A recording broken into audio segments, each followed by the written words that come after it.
discours izay nataony Andriamatoa filoham-pirenena Hery Rajaonarimampianina tao Mahamasina dia ny discours inaugural.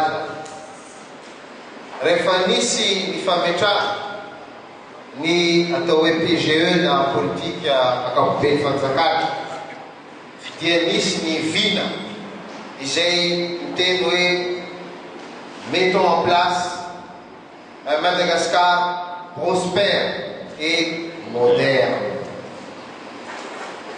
Rehefa naren'izay zahay dia nandray nandraikitray ny solombavam-bahoaka avy amin'ity faritany n'Antsiranana ity. Ka dia satria ny faritany n'Antsiranana dia ao anatin'ny Madagasikara izay tiantsika ny maha moderne sy prospère azy dia nitretra zay fa manana anjara asa mba hagnano an'izany faritany n'Antsiranana zany ho moderne ho prospère ihany koa.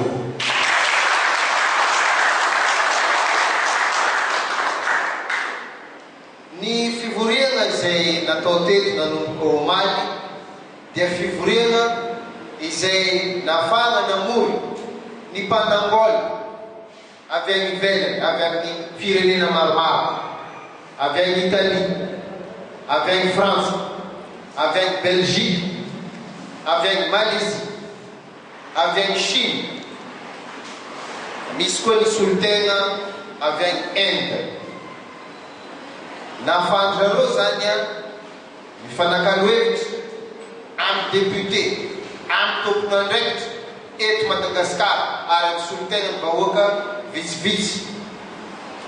Ny antony dia satria antsika manana vina napetraka hoe tiantsika no hisy zany aéroport international zany aty avaratra aty. Ary tsy antsika no voalohany manana aéroport international maro satria any Maroc zao ohatra dia manana aéroport international 10 izy ao anatin'ny firenena araiky. Tiantsika hozy antsika ny ampitombo ny offre énergétique ato amin'ity faritany ity.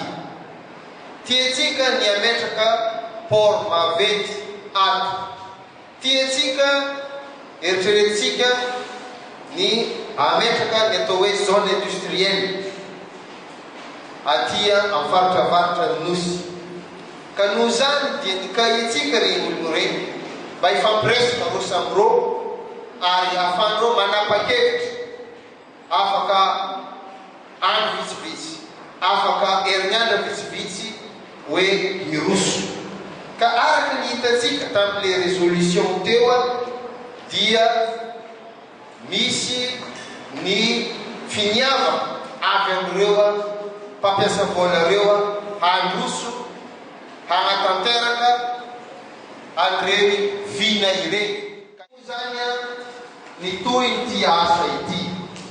Ny toy ity asa ity dia wisy fifanakaloza-kevitra izay atao any amin'ny mpanatanteraka.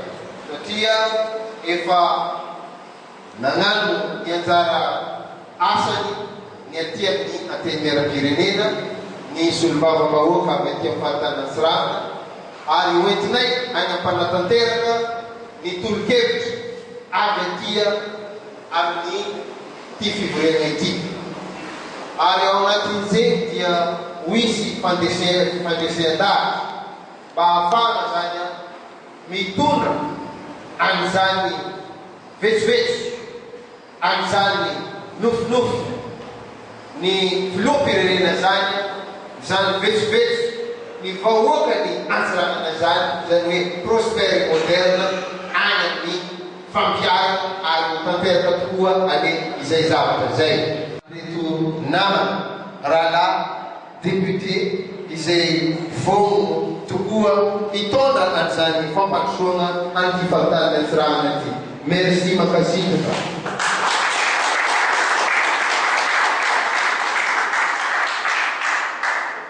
Misaotra ihany koa atsika mpandray anjara jiaby.